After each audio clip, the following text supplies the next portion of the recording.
Okay, and here we go. Welcome back to the PT Graduate Podcast. Today, my guest is Heather Reed. Welcome, Heather. Great to have you on the show. Thank you. Thank you for having me.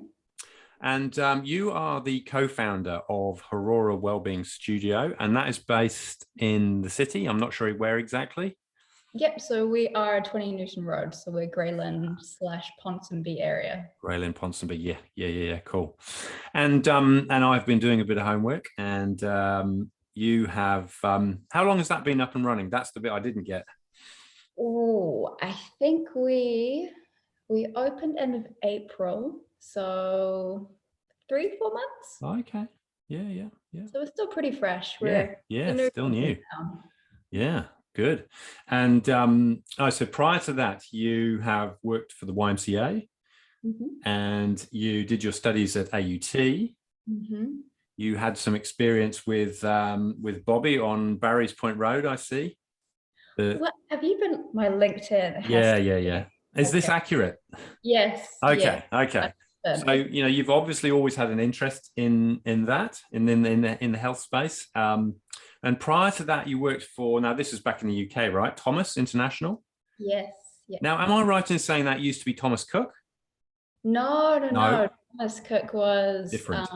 A holiday provider. Thomas International was psychometric assessments. A little bit different. My bad. Okay. I'm keen to know more about that then. And then prior to that, College of Agriculture. So you were interested in animals, veterinary? Yes. I love animals, always have. I wanted to be a vet since I think the age of 3. So I explored animal management for the best part of 20 years. Okay. And then kind of through that started learning more about the human body, and then that kind of onset this new journey of health and well-being. Okay, interesting. So I guess back to Hauroa, it's an interesting concept. You've called it a well-being studio, but it's obviously a space for fitness, but more than that by the sounds of things. Yeah. So Hauroa, we originally kind of founded it as some kind of space. We weren't sure what it was going to look like, but it is me and my business partner Alex, and we both have a background in the fitness industry, but we wanted to do things a little bit different. So in my experience back in the UK, we have a lot of kind of health and well-being clubs. Any kind of fitness studio is usually associated with, they'd have an on-site physio, or they'd have a cafe, and there's more of that lifestyle engagement, which I think lacks a little bit here in New Zealand. So that was the roots and the foundations for Hauroa. More holistic. And you have, I guess, sort of pinned the Maori health model, which I might get this wrong. So Te Whare Tapa Wha? Yeah, that's perfect. Oh, good. So that kind of encapsulates the 4 pillars, doesn't it? Is that right? Yes. So with the Te Whare Tapa Wha framework, we use it in New Zealand a lot. It's the foundations for our health model, specifically Maori health. Yeah. So the way that it works is that Te Whare is a house or a whare nui. Yeah. And we use those 4 pillars, so 4 walls, kind of dimensions to a whare. So you have taha tinana, taha hininaro, taha wairua, and taha whānau. Okay. So those are the 4 pillars. So physical, spiritual, family, and mental. In summary, yes. Right. The meanings, much like a lot of te reo, it's quite holistic, but it also doesn't have one set definition. Okay. So, for example, if we're looking at tinana, we're looking at kind of the capacity for growth, development, and your tinana X is your kind of your body, your protector. Whereas you have hininaro, which is more about your emotional, mental well-being, how you think, how you feel, your mind, your heart, your thought processes, your consciousness. Yeah. Okay. Whereas you have your whānau, which is a very common word in New Zealand, refers to family, but it is more than that. It's more about the interconnectedness between one person and another, whether it is family, friends, everyday interactions. It's just kind of us as people, how we interact. Yeah. And lastly is more of the holistic aspects of the Whare, which is often neglected in health frameworks. So Whare is more about kind of your faith, your capacity to believe, to communicate, and also what dictates you as a person. So what defines you, what are your specific characteristics, and what kind of drives that. So your ancestry, your genealogy, all of the good stuff. Interesting. So, and I see you've got that in neon on your wall. Is that right? In your space? Yes. Part of our science. Yeah. It's very much front and center in terms of the way you do things. How do those play out with your clients in terms of sort of living that model? So community is very much centered around the work that we do, which is why if you've seen from our photos, we have this beautiful living area in kind of the middle of our gym. And the purpose for that was to create a safe space where people can come, socialize, spend some time by themselves, do some work, grab a coffee. And we're very much about that social aspect. So trying to incorporate taha whānau and a little bit of taha wairua. Alongside supporting Hinanaro. And then Tanana, obviously the physical aspects. So we do a lot of group fitness classes, everything like that. But then on top of that, we also have kind of the health coaching, which is obviously how I met you. The health coaching, the nutrition side of things. So helping people kind of reconnect with the Hauroa is our kind of purpose, I guess, as a business. Yeah, that's awesome. Does do you have any people that sort of specialize in any of those particular areas, or is it just something that everybody who works there keeps top of mind in the way that they sort of operate? It's a little bit of both. Everyone that works there, I mean, there's only really 4 of us. We're quite a small team, but we all have our areas of expertise. Alex, for example, comes from more of the training aspect, but has a very strong bias towards kind of the flexibility, the mobility, getting in touch with that side of training. Robin is more about the community health. So he does a lot of work in getting everyday people moving again. Ridma does more of that competitive thing. So he's I don't want to get this wrong, he's a powerlifter. I think powerlifter. Okay, yeah, the big stuff. The big stuff. And then I'm a little bit more of the holistic yogi, loves nutrition, health coaching. But we will try and adapt the values kind of to our own way of coaching and our own way of taking on clients. Brilliant. Which is why we're quite a small team, because we look for these values in our people. So we're very, I guess, snooty, a little bit of snooty when looking for people to work alongside us. They have to have values that we do. Yeah, so you don't just take anyone off the street that understands health as such. It's got to be somebody who fits with the model and with those values to complement everybody else. Absolutely. Our team works very much in unison. We're one big whānau, so it's very important that they fit in. Whether they have the experience or the skill level, that's trainable. But it's just our core values are very much the same. Yeah, I like it. And are you finding, you've been going for a few months now, are you finding that people are gravitating towards, those values and that model, and that sort of clicks for some people? They just get it? I think so. I think we've definitely found our feet over the last 2 months. I think the first month or 2 was a little bit of kind of just throw everything at a wall and hope that it sticks. But I think over the last 2 months, we've kind of fine-tuned our approach, come together more of a team, And I think people are now really starting to understand our purpose. And when they come in through those doors, they feel like they're a part of the family, a part of the community. It's definitely the feeling that we want them to have. That's cool. I need to come and see, because I wasn't aware that you had that space that you just described in terms of people being able to come and do some work and kind of hang out, which, that in particular sounds quite different. Like, I know there are studios out there that have this sort of loungy, chill out space where you might be able to get a drink or something to eat, and that might be sort of on the way in or on the way out, but you don't get the impression that it's somewhere that people might just come specifically to hang out, as opposed to being part of their journey to a workout or from a workout. That sounds a bit different. Oh, absolutely. That's one of our favorite parts of the studio, is having that space. Yeah. Why we always promote people to just come in, have a coffee with us, come have a chat. It's not as daunting as it may seem. So we have free coffee always. Oh, nice. And yeah, it's just about that social aspect. I think connecting from one person to another is the most important part of the journey. So brilliant.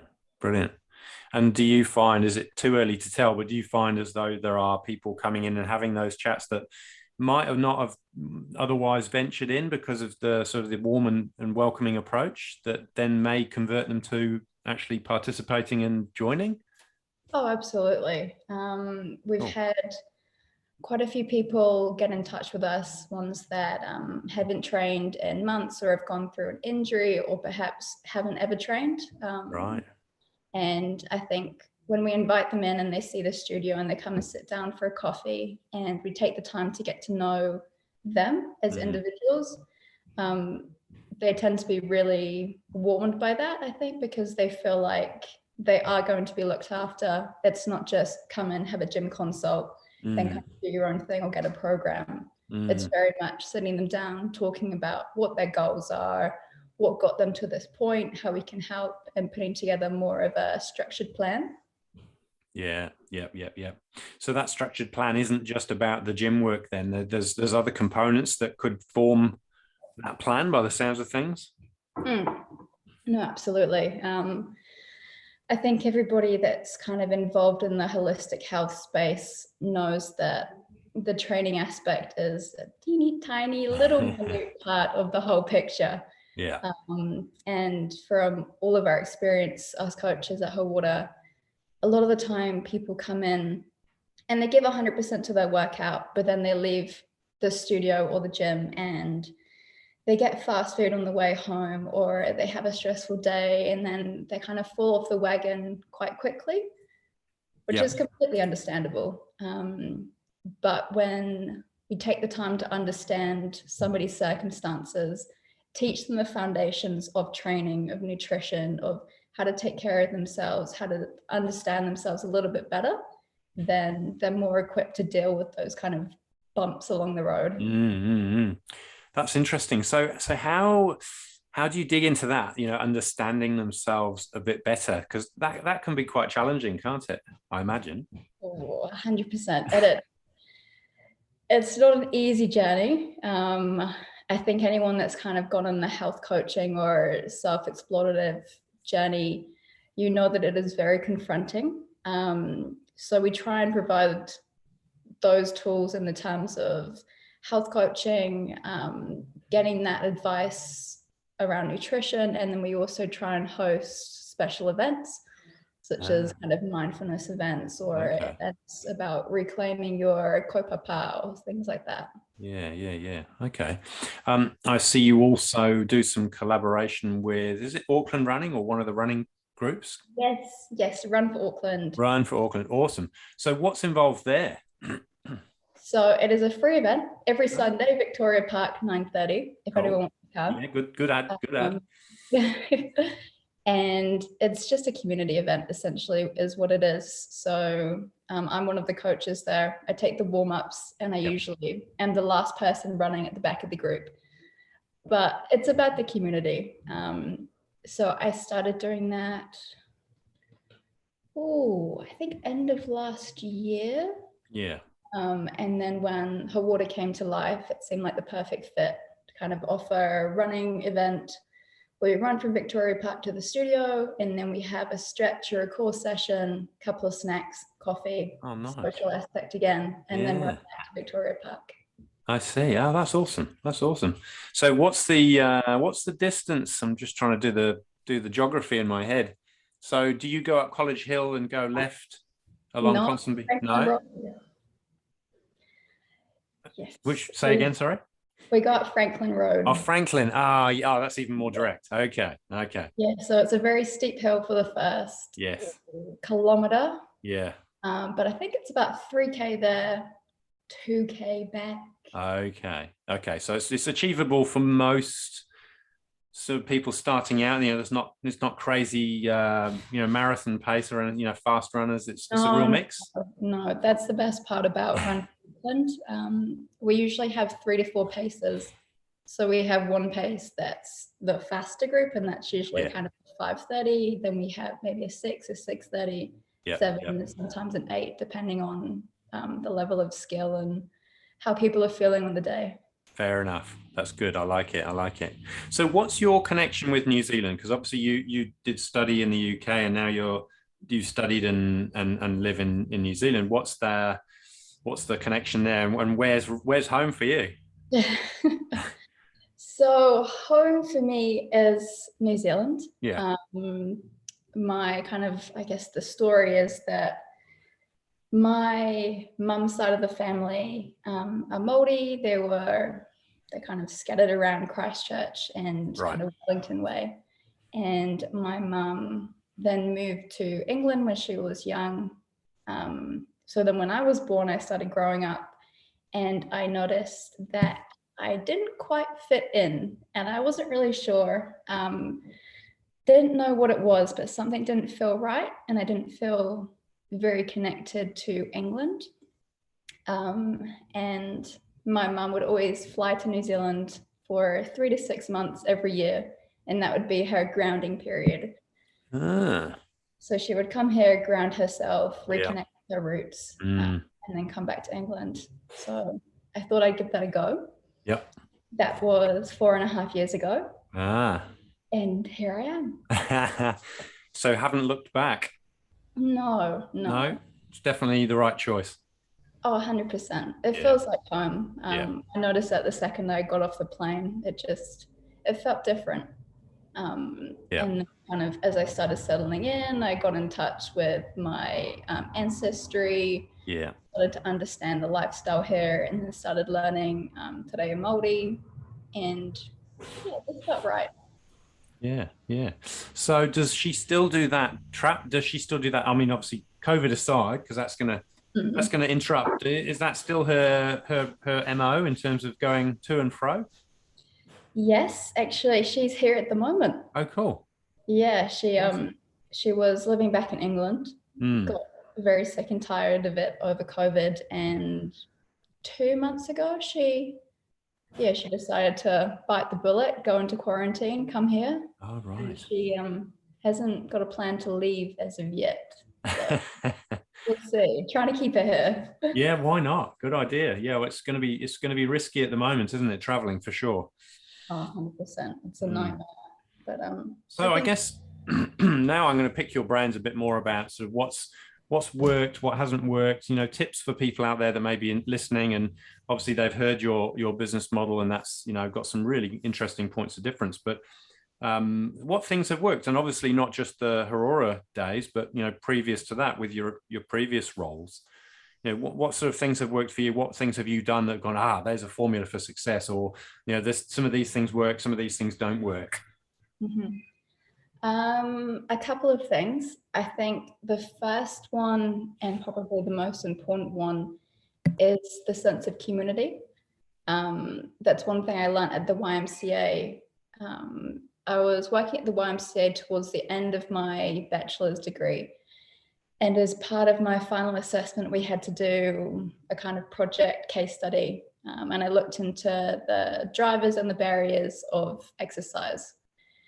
And one of the main motivators for exercise that I found was the sense of community. So in the YMCA, you have quite a large elderly population that train within that gym. I think we had a couple of members there that had been training for 30, 40 years at that gym, hadn't left, had no plans on leaving.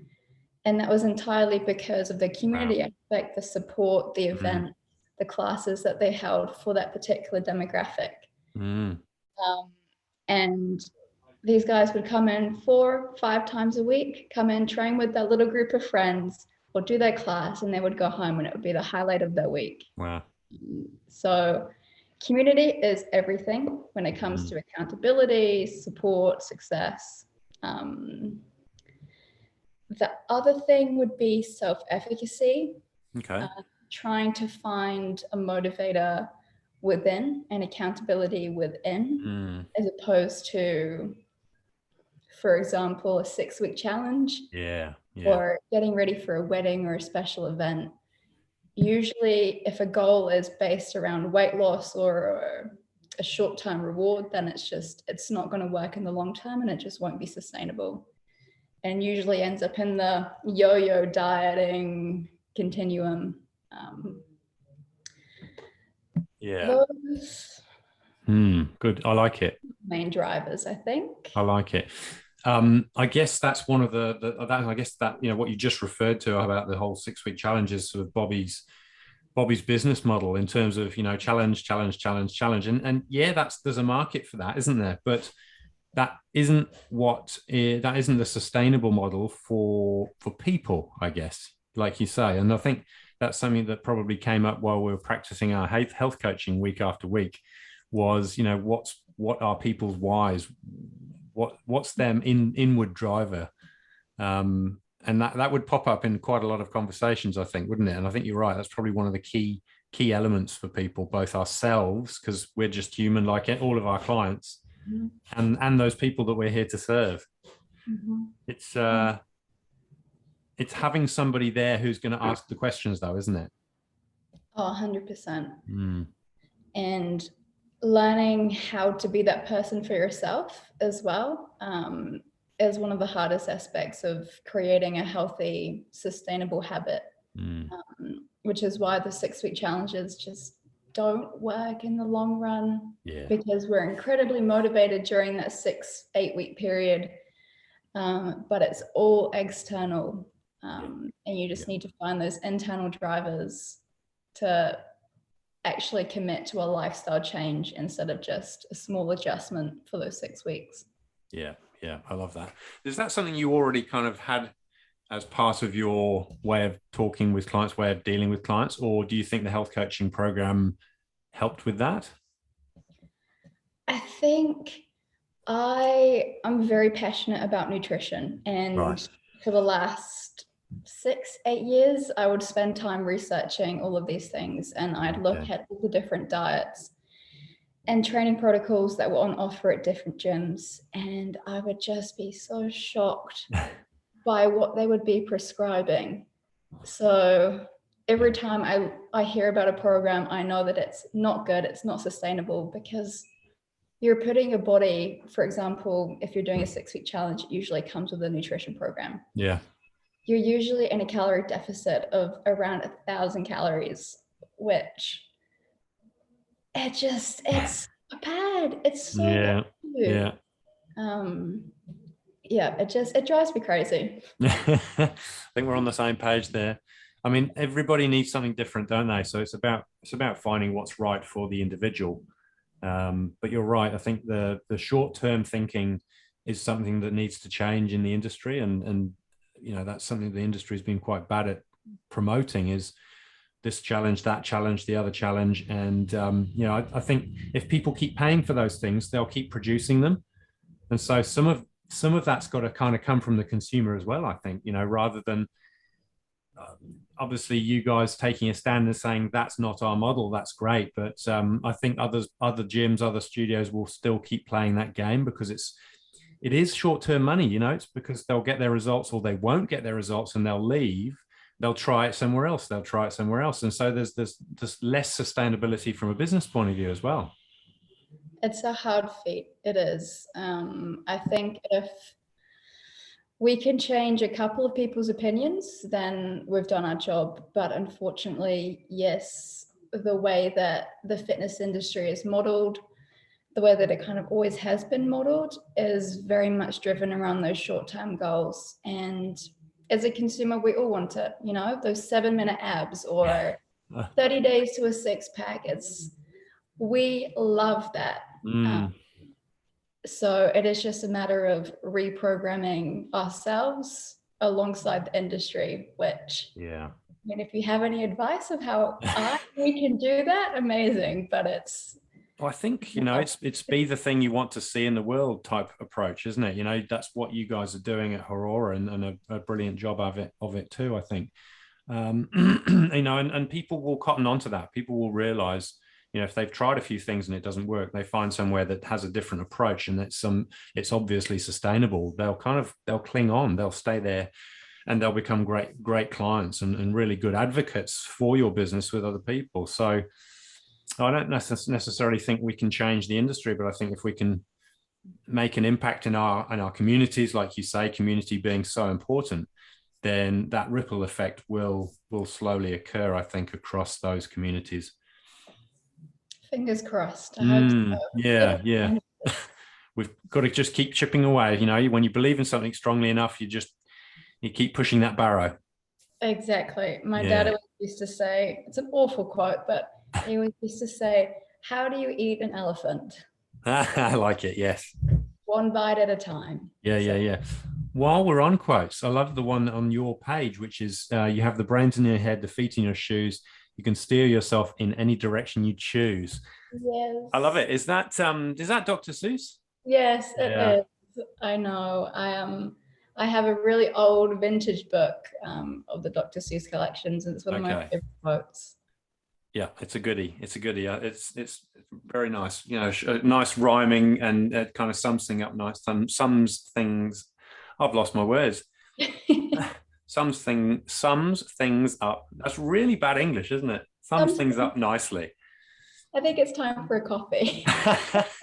Well, it's probably a good time to let you go and get on with the rest of our day. So before I lose the complete ability to speak, I will bid you farewell. Thank you so much for your time and for contributing to the podcast. And I have to plan a second version, or V2, in the future. Beautiful. Thank you so much. I really appreciate it, Rich. No worries. Thanks, Heather. Awesome. Take care.